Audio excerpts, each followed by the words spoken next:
Le Flash Info avec le centre de stockage de la Manche. Et ils étaient un peu moins de 2000 personnes à manifester hier dans les rues de Cherbourg contre la loi travail. Une mobilisation en baisse, c'est presque 3 fois moins que le 31 mars. Dans la Manche, d'autres rassemblements étaient organisés. Ils étaient environ 150 à Avranches et 200 à Saint-Lô. Pour les opposants à la réforme El Khomri, le mot d'ordre reste le même, le retrait purement et simplement du projet de loi dont les discussions à l'Assemblée nationale débuteront le 3 mai prochain. 127 salariés de l'Arsenal de Cherbourg exposés à l'amiante ont saisi le tribunal administratif de Caen. Ils demandent réparation du préjudice moral et d'anxiété.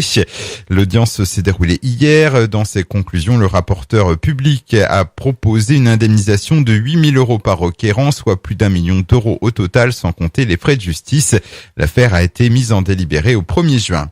Un voilier en détresse a été secouru mercredi soir au large de Flamanville et il s'était retrouvé bloqué dans un filet de pêche. Son propriétaire a alerté le Cross Jobourg et c'est le navire de la Marine nationale La Pérouse qui lui a porté secours. Les plongeurs de la Marine ont réussi à libérer le voilier qui a pu rejoindre le port d'Yelette sans encombre. Ça avance pour la future passerelle de Cherbourg qui doit enjamber le bassin du commerce. Hier, un nouvel élément de 30 mètres sur 10 mètres pesant 37 tonnes a été installé côté quai de l'entrepôt. Il est arrivé par camion depuis le chantier des Miels. Les opérations vont se poursuivre la semaine prochaine et d'ici le 9 mai, la passerelle aura trouvé sa configuration finale. De l'alcool au volant pour une conductrice mercredi soir à Surtainville. Elle a été contrôlée avec 1,56 g par litre de sang. De plus, elle circulait sans assurance et avec un défaut de contrôle technique. Son permis de conduire lui a été retiré. Et on termine avec du handball et l'avant-dernière journée de championnat pour l'équipe première du Pointe-Hague, actuellement 4e d'excellence départementale. Les jaunes et bleus reçoivent Coutances demain à la Halle des Sports de Beaumont, coup d'envoi à 21h.